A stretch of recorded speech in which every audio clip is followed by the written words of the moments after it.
We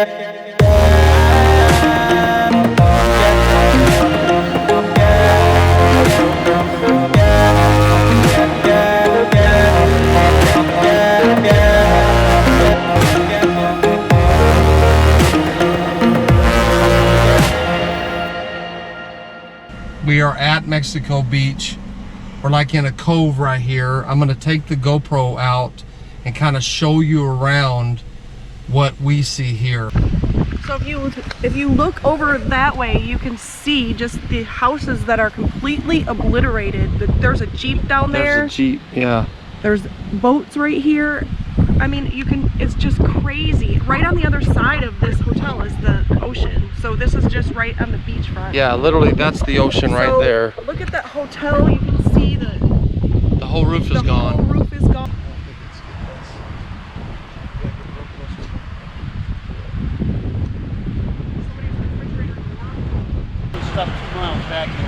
I see it all just strewn out all through there. End of Canal Road, when you came in that green roof house, yeah, was the third level of the last house on the Canal Road. Just 2 miles away from where it was at. I've heard people say it's more than Katrina. Yeah. It's crazy. Wow. Be careful. Look at that. All the debris down in the water. Look at that Jeep. Flushed up there. Still good.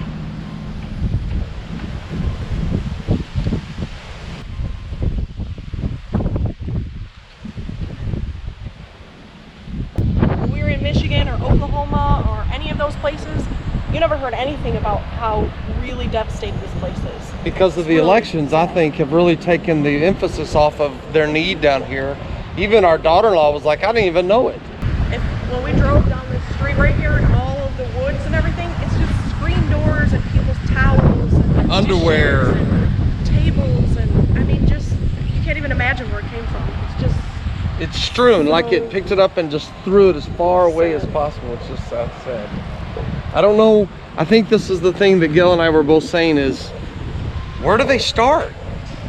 Where do they go from here? What do they do from here? It's to tell, you know, somebody needs to remember and tell the story of what's going on here. Please remember to help these people get involved. You know, Samaritan's Purse is down here. CBN is down here.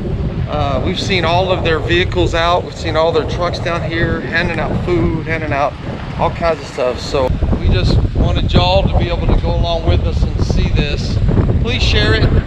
Not because of us.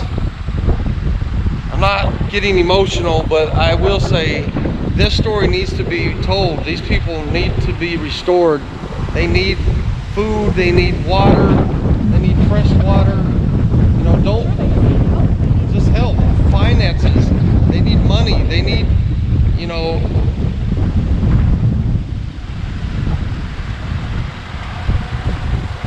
that's all. Sorry if you don't mind, we're filming. We're going to send it back to people at home so they remember that. Yeah, go ahead. New Orleans, you know, like, so one for the levees, New Orleans has been fine. Of course, they got all the attention. Right. But Biloxi was where the actual storm came in. Right, so, and past Christian and all. Yeah, exactly, right. The Iberville, that area. And so they got the, I mean, they were the direct hit. So right. They look very similar to this. Oh, okay. Along the coast, you had all the casinos and float over the highway. Yeah, all float over the highway and stuff. So they look very similar. But I mean, it's same with Pensacola Beach after Ivan. Yeah, right, right. Probably not quite as bad, but very similar. You're out here in the cold, brother. Hey, thank you for your service, man. Problem. Thanks for help. Safe, right? God bless you.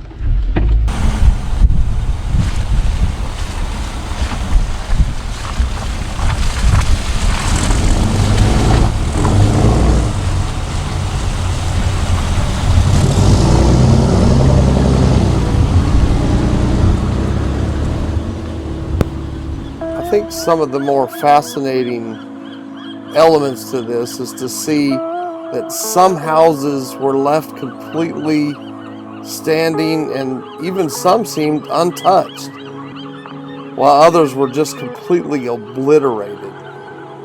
And they could be standing right next to each other.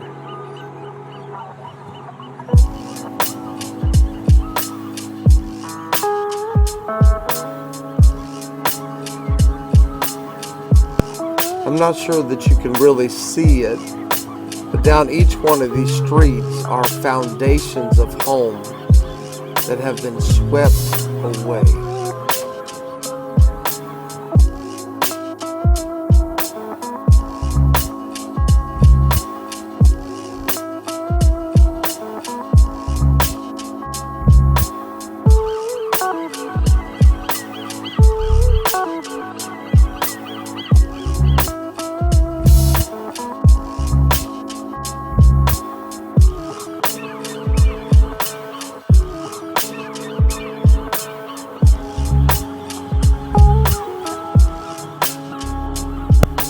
Yeah, that's right. That's a bear.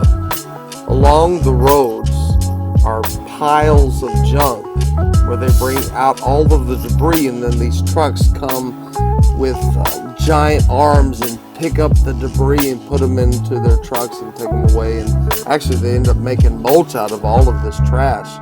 And in the middle of these junk piles, these trash piles, is a little bear, a little black bear. We couldn't believe it. Tried to feed him, but he just ran from us.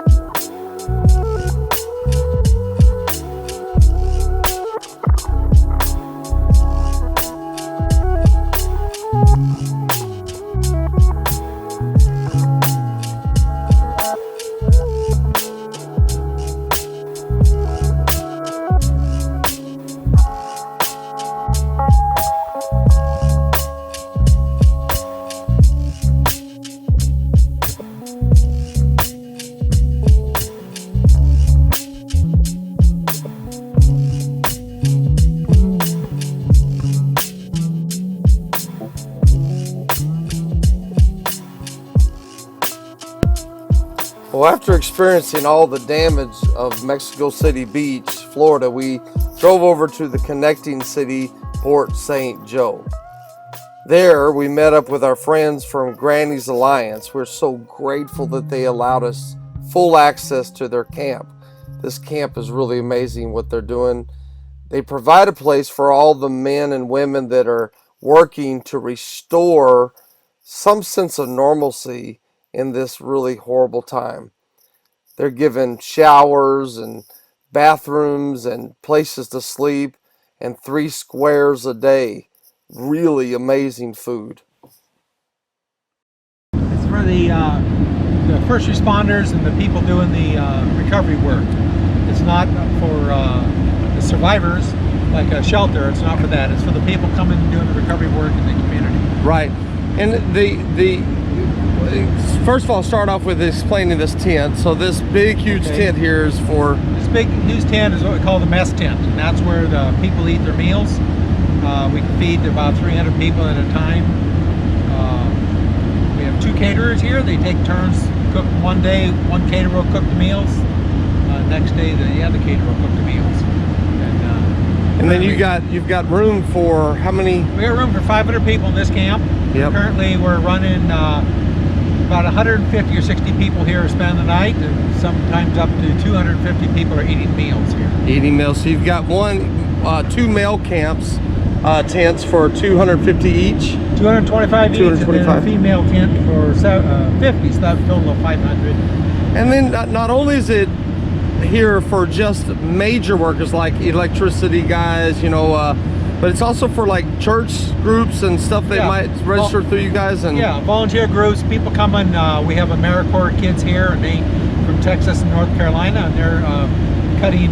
One of their jobs is removing trees that have fallen in people's yards, and cutting them up and removing the debris.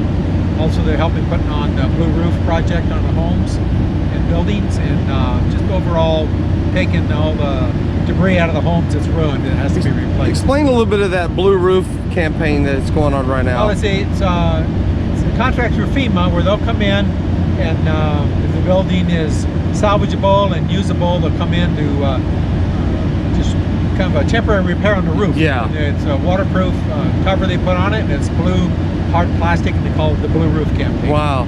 Right where the hurricane hit, around Tyndall Air Force Base and Mexico Beach, it's 100% oblivion. There's nothing left. Wow. In this area, some homes were severely damaged.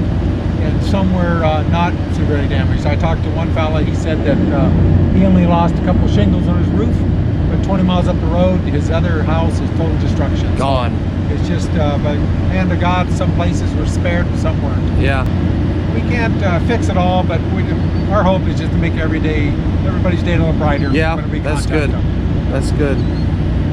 You're about to go get your wife, and she's flying in. She hasn't seen you. And how many days have you been on this camp? 26 days. 26 days. Yeah, I will And pick her up at the airport. We'll have a couple days off, and then I'll be back. come on back. Yeah. So we really appreciate your service. I'm sure the grannies appreciate your service, and thank you for your time. Every single day they're working to restore, rebuild, and renew.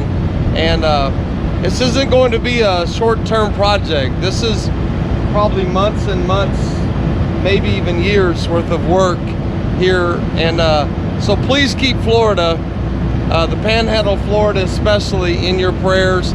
And you know, the big networks have all moved out, but there's a lot of people still here, still hurting, and our hearts should not move out.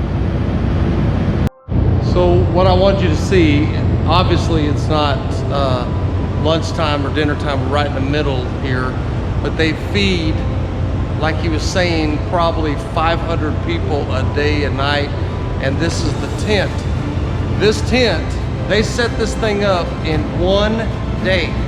All the flooring, all the joists, all the truss, everything, they set it up in one day.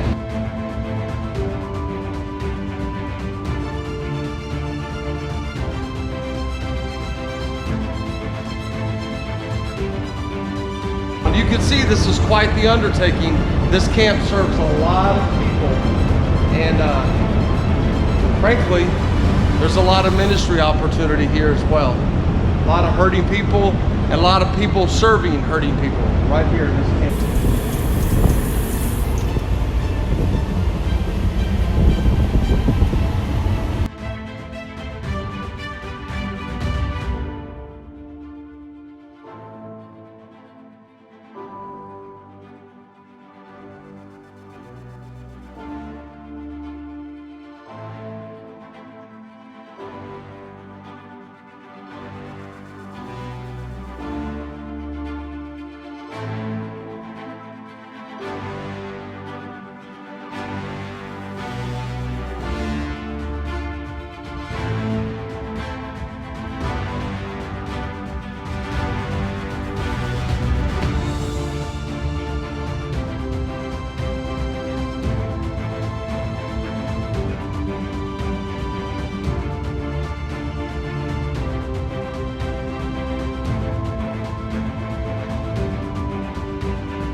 These are local caterers that they put to work. Everybody you see here are usually local people working, unless they're working for like the, you know, FEMA or the government, or people that are working on the power lines and all that. These are working people, local working people that Granny's Alliance is putting to work.